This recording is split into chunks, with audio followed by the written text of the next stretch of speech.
let me paint you a picture. It's been 3 weeks since you last heard from them. 3 weeks of silence. You've told yourself it's over. You've maybe even started moving on, deleting old photos, putting their hoodie in a bag for goodwill, telling your best friend, I'm fine. I'm genuinely fine this time. And then, your phone buzzes.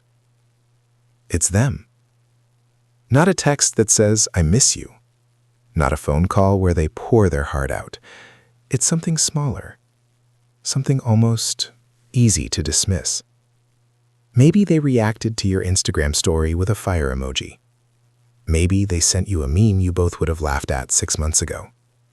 Maybe they texted, hey, random, but I heard this song and thought of you. And now you're standing in your kitchen at 11 p.m., staring at your phone screen wondering, what does this mean? Here's the thing. If the person you're dealing with is avoidant, whether that's dismissive avoidant or fearful avoidant, they are almost constitutionally incapable of walking up to you and saying, I miss you. I was wrong. I want you back. That sentence, those exact words, might as well be in a foreign language for them. But that does not mean they are not feeling it.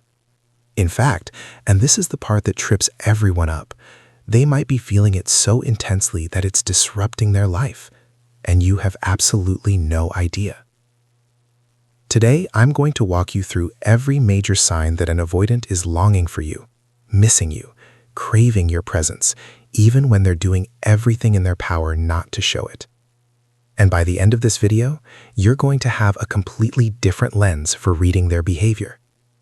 Stay with me, because some of these signs are going to shock you with how obvious they actually are, once you know what you're looking at. Welcome back, everyone. For those of you who are new here, welcome. Before we get into the signs, I want to make one foundational point that is going to make everything else in this video click. Avoidants, both dismissive and fearful, have learned, usually from a very early age, that expressing emotional need is dangerous, that vulnerability leads to rejection or engulfment or disappointment. So what do they do with intense emotions? They suppress them. They route around them. They find indirect, deniable, low-risk ways to act on feelings they can't bring themselves to fully acknowledge, even to themselves. So when an avoidant misses you, you're not going to get a tearful confession at 2 a.m. What you're going to get is a series of small, almost explainable behaviors that each individually look like nothing, but together paint a very clear picture. That's exactly what we're going to decode today. 6 signs. Let's go. Sign number 1, subtle, indirect, or seemingly random contact. This is the first place it shows up, and it's the one most people dismiss because on the surface it looks like nothing. They're not calling you to say, I've been thinking about you constantly. They're not showing up at your door. What they are doing is finding the smallest, most deniable excuse to re-enter your orbit. They react to your Instagram or TikTok story, not with a comment, just a quick emoji reaction, just enough to register, just enough for you to see their name. They send you something, a meme, a video, a screenshot of something with zero context, or a one-liner like, lol, this reminded me of you. They run into you in a shared social space and say, hey, how are you? In a way that's just slightly too intentional to be purely coincidental. If you have mutual friends, those friends start mentioning them more. Oh, he asked about you the other day. She mentioned your name when we were talking about X. Now here's what's actually happening underneath all of this, and this is the part I want you to really sit with. The avoidant is experiencing what I'd describe as a kind of internal pressure. The longing they feel is real, it's intense, and it is genuinely uncomfortable for them. But their entire psychological defense system is built around not giving in to that kind of need. So what they do is they find the smallest possible action, the minimum effective dose of contact that temporarily relieves the pressure without fully exposing them. Think about it this way. Imagine someone who hasn't eaten all day. They're genuinely seriously hungry. But for whatever reason, maybe they're on a strict diet, maybe they feel like wanting food is somehow weak, they refuse to sit down and have a meal. So instead, they eat one cracker, just one. Because one cracker isn't really eating, right? It doesn't count. They can tell themselves they stayed strong. That emoji react? That's the cracker. That meme they sent? That's the cracker. They're not giving themselves fully to the longing. They're just taking the edge off. And the reason this matters for you is that the cracker doesn't fix the hunger. They're still hungry. This is just the beginning. Now, there's a slight distinction I want to make here between dismissive avoidance and fearful avoidance.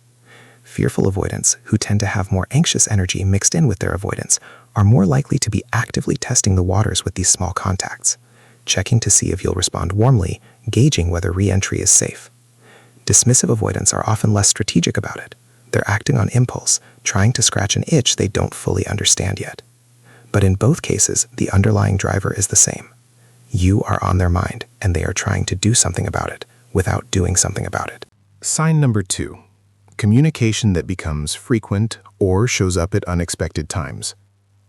Okay, so sign 1 was about the nature of the contact, subtle, indirect. Sign 2 is about the pattern and the timing of it, and this is where things start to get harder to explain away. Here's what this looks like in practice. If you're currently in a relationship with an avoidant who typically keeps emotional distance, doesn't text much between seeing each other, keeps conversations surface level, you might start to notice they're reaching out more. Not for any logistical reason, not "what time are you coming over?" or "can you pick something up?" but just reaching out. "I was just watching this show and thought about that conversation we had. This made me think of you.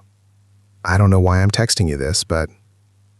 If they're an ex and you've had minimal contact, maybe you've been in an implied no-contact situation, they start texting more regularly. Or the texts become more personal. They start bringing up inside jokes, nicknames, specific memories. "Remember when we did X? That was actually one of the best nights I've had in years. I found the photos from that trip we took, and honestly, I had to put my phone down." And I want you to notice something about those examples.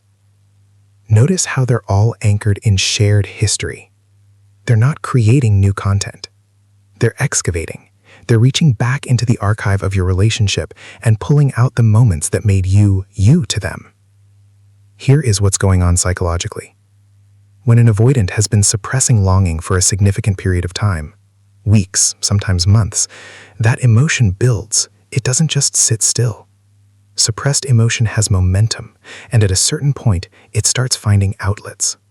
It leaks out in these bursts of communication that feel slightly out of nowhere to you, but make complete internal sense to them because they've been carrying this for a long time, and the weight of it is finally becoming too much to hold alone. What they're trying to do in these moments, and this is important, is recreate the feeling of connection, even temporarily, even through a screen. Because the absence of you has left a specific kind of gap in their life, and they're trying to fill it, even imperfectly, even inadequately, even in this weird 11 p.m. text about a meme. Here's the critical thing to understand. Your response to this, whether you engage warmly or pull back, will influence the escalation. But the feeling driving it, that feeling is already there. It exists regardless of what you do. You didn't cause it with some calculated move. They genuinely miss you. Your job is just to decide what you want to do with that information. Sign number 3. They are quietly keeping tabs on your life. This one is going to make some of you feel validated in a way you weren't expecting. Because if you've had the instinct that they're watching, you're probably right. And I want to be clear, I'm not talking about anything alarming here. I'm talking about the modern, mundane version of this that all of us have access to and all of us have done to some degree. But the difference is, with an avoidant who's longing for you, it becomes a pattern. They watch every single one of your stories, every single one, even at odd hours. They start following people on social media who they only know through you, your friends, your coworkers, a family member you post about. Not because they're particularly interested in those people, but because following them is another thread that keeps them adjacent to your life. If someone in your social circle mentions you, posts about you, tags you in something, the avoidant sees it. They might even react to it. They might defend you in a comment if something negative is said. If you have mutual friends, the avoidant is asking about you. Casually, they think, but frequently enough that at least one of those mutual friends has definitely noticed. He keeps bringing you up. She asked if you were seeing anyone. Now, I want to explain why this happens from an attachment theory perspective, because it's actually fascinating. The avoidance psyche, when in longing mode, is doing something very specific. It is keeping you alive in their daily mental landscape. Every time they see a photo of you, every time they hear your name, every time they get a fragment of information about your life, it scratches the same itch as those small contact attempts we talked about in sign 1. It provides a momentary sense of closeness without requiring actual vulnerability. But there's something more interesting happening underneath that. Subconsciously, the avoidant is doing something that looks almost like preparation. They're maintaining familiarity with your life, keeping the mental model of you current and detailed. And psychologists who study attachment have noted that this behavior often precedes a more direct attempt at reconnection, as if part of them is getting ready, keeping the bridge in good repair, even while consciously pretending the bridge doesn't exist.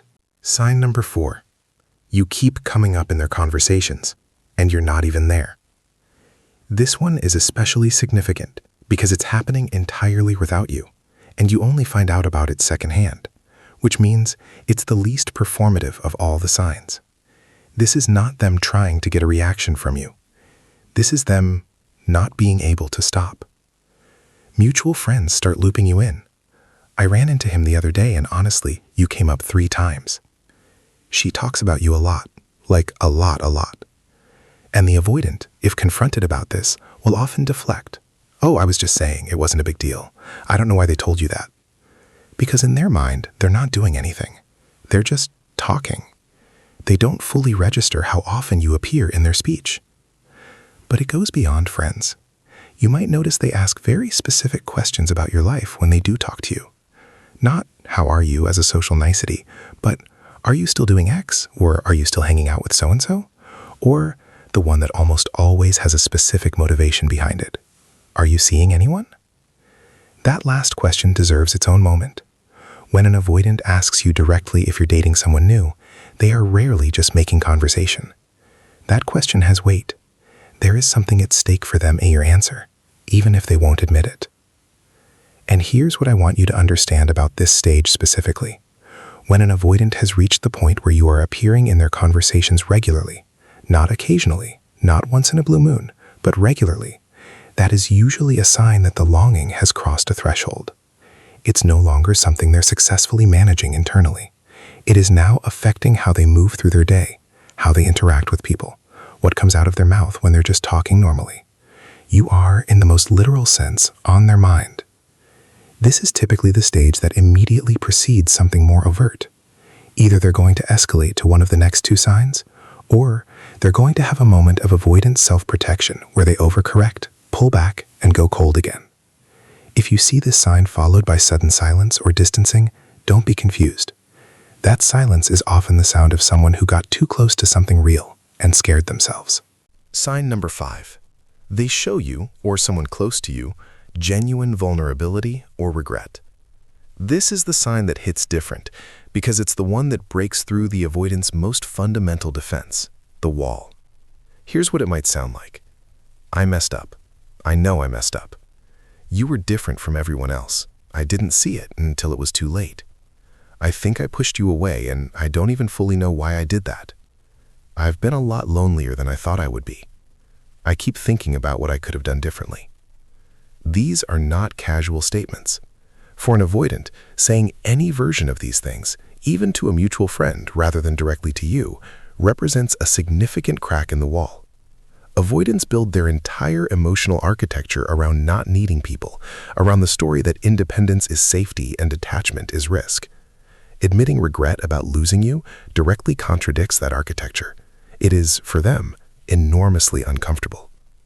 When you hear any version of these words, whether they're said to you or reported to you by someone who cares about you, take it seriously. Not because it automatically means everything is resolved and you should run back, but because it means the emotion has become strong enough to override the suppression. That takes a lot. The longing is no longer a background hum. It is front and center. It is affecting how they see themselves. This is also, I want to say honestly, one of the more painful stages for the avoidant themselves, because they are feeling something they have very little practice feeling openly, genuine grief over losing connection, and they don't have great tools for it. so it comes out jagged and imperfect, and sometimes too little too late. But it is real. Sign number 6. They try to reignite the emotional or physical connection directly. This is the final stage. And if you've been tracking someone through all 5 previous signs, this is where things come to a head. This is when the what-if conversations start. Do you ever think about what might have happened if things had been different? This is when the texts start having a little more electricity to them, a little more edge, a little more of the energy that was there at the beginning. This is when they suggest getting together, just to catch up, always framed casually, always with plausible deniability, but you both know the subtext. And here is my honest clinical perspective on this stage, because I think it's important. I need you to be careful, not because their feelings aren't real. By this point, after everything I've described, the feelings are clearly real. But longing is not the same as readiness. Missing you is not the same as having done the internal work to show up differently. So the question you have to ask yourself, and maybe ask them directly, is this: do they want you, or do they want the relief of not missing you anymore? Because those two things feel identical from the inside, and only one of them leads somewhere sustainable. If they are genuinely trying to reconnect, if these gestures are building toward an honest conversation about what happened, what changes, what they're willing to do differently, that's worth engaging. But if the pattern is come close enough to feel better, then pull back when it gets too real, that's a cycle worth recognizing before you're inside it again. The best indicator of genuine readiness? They say it plainly. I miss you. I want to work on this. I want to try again. Simple, direct, no riddles. If everything else is happening but that sentence never comes, ask for it.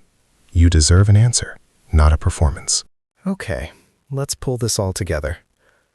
6 signs an avoidant is longing for you. Subtle or indirect contact. Frequent or unexpected communication. Quietly keeping tabs on your life. Bringing you up in conversations. Showing vulnerability or regret. And attempting to reignite the connection. Notice that these signs follow a progression. They tend to escalate. Sign 1 is the smallest action. Sign 6 is the closest to a direct admission. And the reason they're all on this list together is because for an avoidant, the entire journey from I miss someone to I'm going to do something real about it looks very different than it does for secure or anxious attachment styles. It's slower, it's indirect, it's full of retreats and second guessing. But it is real. What you do with this information is entirely your decision. Some of you will recognize your person in this video and feel a sense of relief. Confirmation that you're not crazy, that there is something still there.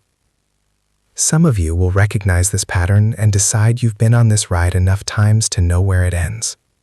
Both of those responses are valid. I am an avoidant myself, and it took me years to realize why we are the way we are. My job was just to give you the clearest possible lens for what you're actually looking at. If this video helped you, please share it with someone who needs it. It genuinely changes the reach of what I'm doing here. Subscribe if you're new, and I'll see you in the next one.